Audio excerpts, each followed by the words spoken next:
Hi guys, I am Siddharth, and today we're going to be learning about Get It. So, Get It, is it a dependency injection or a service locator? Get It is a service locator for Dart and Flutter, which was inspired by Splat. Splat is a service locator used in .NET, and it can be used instead of provider or inherited widget, and it has its own pros and cons compared to them. It is especially useful in case of REST APIs when we have to have some dependency injection of a service. So, what is the difference between dependency injection and service locator? A service locator allows you to resolve a dependency within a class by locating the dependency itself, while a dependency injection allows you to inject a dependency from outside the class, usually from the constructor. When you use a service locator, every class will have a dependency on your service locator, while in dependency injection, the dependency injector will typically be called only once it's started, like I told in the constructor, to inject dependencies into the main class. So why should you use a service locator? The service locator pattern is easy to get started with, and it is easy to add it to your existing code, and it makes the design for the UI loosely coupled from the business logic. Why should you use Getit? Getit is extremely fast. It has O(1) time complexity. It is easy to learn and use, and it doesn't clutter your UI tree with special widgets to access your data like Provider or Redux does. So in the case of Provider Redux, the dependency, if it's available in this widget, it is obviously passed down to all the widgets over here. This doesn't happen in the case of Getit. So features of Getit. Getit provides two types of registrations for the dependencies. First is to register as a factory, which you're going to be seeing after a while. A new instance of the class is returned every time. And for registering as a singleton, the locator keeps the instance of your register type and will always return that instance. Now, there is a con over here, and you'll get to know it in a while. So the pros are the dependency is globally available, and the instance tracking is automatic. So if it's a factory or singleton, we don't need to worry about it. We just need to call it from the locator, and it is easy to use. If you've worked with provider, getting started with Getit will be very easy. And coming to the cons, disposing instances is up to the programmer. So as I said before, it creates the instances in terms of factory or singleton, but it does not care to dispose them. So that is left up to the programmer.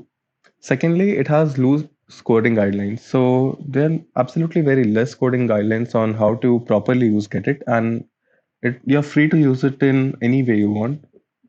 With some freedom comes reduced code maintainability, and if you're working in a team, this results in a very difficult situation. Global object uses it enforces multi-directional data flow, but in Flutter we do not want that.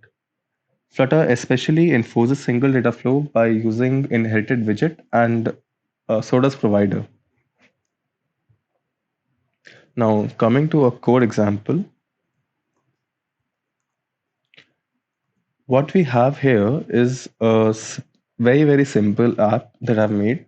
This app is available on my GitHub repo, and the link to it is attached in the description. So we're doing a very basic thing over here. This part is related to Get It, and I'll come to it in a few seconds. First, we have a basic my app widget, that is the root widget, and we return a material app over here, which has a home screen. This is a single screen app where the home screen looks like this. So now the home screen has four widgets, two text widgets and two custom widgets. These are custom widgets I've made, which reside in the widgets folder. So the custom widgets are actually nothing but it only returns a container with a text within a container. So this returns custom widget 1. And for custom widget 2, we actually need the service. So I have a service over here, which is a mock of an API service. It only has a getter function, fetch data, which returns a string data from API. So what we need to do here is we need to pass this API service into custom widget 2. But for that, in the case of normal dependency injection, we need to pass it to the home screen. And then from the home screen, we need to pass it to my custom widget too. In the case where you have many widgets and the widget tree is bigger, this will be a big problem. So we use service locator, which comes from Getit. This is only the code you need to have for Getit. So you create an instance of Getit.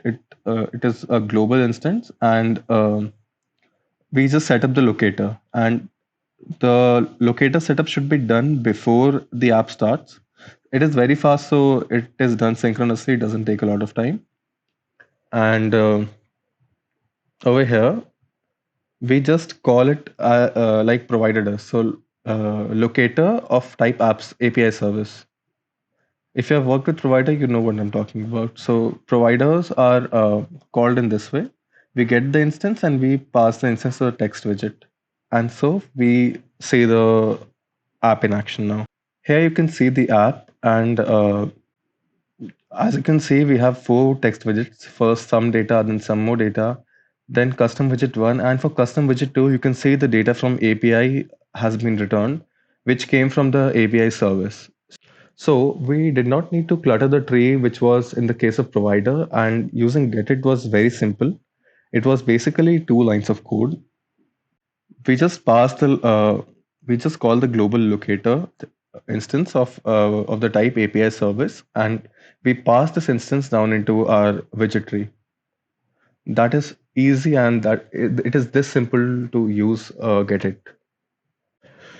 If you like this video and you want more such videos from us, and if you want an in-depth into Getit and how to use it in a bigger app, and if you want to code along, please like, comment, and share this video so that we can make more such videos. Thank you and happy Flutter Day.